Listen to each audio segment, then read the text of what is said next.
Hello guys, നമ്മളിവിടെ മീനിന് എന്നാണ് ഭക്ഷണം കൊടുക്കാൻ പോവുകയാണ് പുഴയിലേക്ക്. തേജസ് കൃഷ്ണൻ തുഴയാൻ വേണ്ടി തോണികളിൽ എടുക്കാൻ പോയിട്ടുണ്ട്. അപ്പോൾ നമ്മൾ കൊടുത്തിട്ട് വരാം. അനുവേച്ചിരിയുണ്ട്, ഒരു ഹൈ പറഞ്ഞേ. ഹൈ. അപ്പോൾ നമ്മൾ പോയിട്ട് കൊടുത്തിട്ട് വരാം. ഓക്കെ.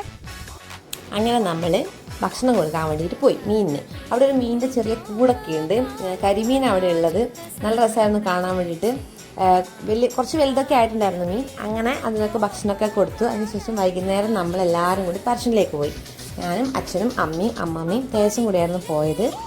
അവിടെ നല്ല തിരക്കുണ്ടായിരുന്നു. മുത്തപ്പനൊക്കെ ഉണ്ടായിരുന്നു. അങ്ങനെ നല്ലോണം പ്രാർത്ഥിച്ച് മുത്തപ്പനൊക്കെ കണ്ട് അനുഗ്രഹമൊക്കെ വാങ്ങി അതിനുശേഷം നമ്മൾ ഫുഡ് കഴിക്കാൻ വേണ്ടി പോയി. പിന്നെ അവിടുത്തെ ഫുഡിൻ്റെ കാര്യം പറയണ്ടല്ലോ, ഒരു കറിയും ചോറും ഇല്ലെങ്കിലും അടിപൊളി ടേസ്റ്റാണ്. അങ്ങനെ ഫുഡൊക്കെ കഴിച്ച് നമ്മൾ കുറേ നേരം വർത്താനൊക്കെ പറഞ്ഞ് കുറച്ച് സാധനമൊക്കെ വാങ്ങി അതിലൂടെ ഇങ്ങനെ നടന്ന് കുറേ നേരം സംസാരിച്ചിരുന്നു. അതിനുശേഷം നമ്മൾ വീട്ടിലേക്ക് മടങ്ങി വന്നു.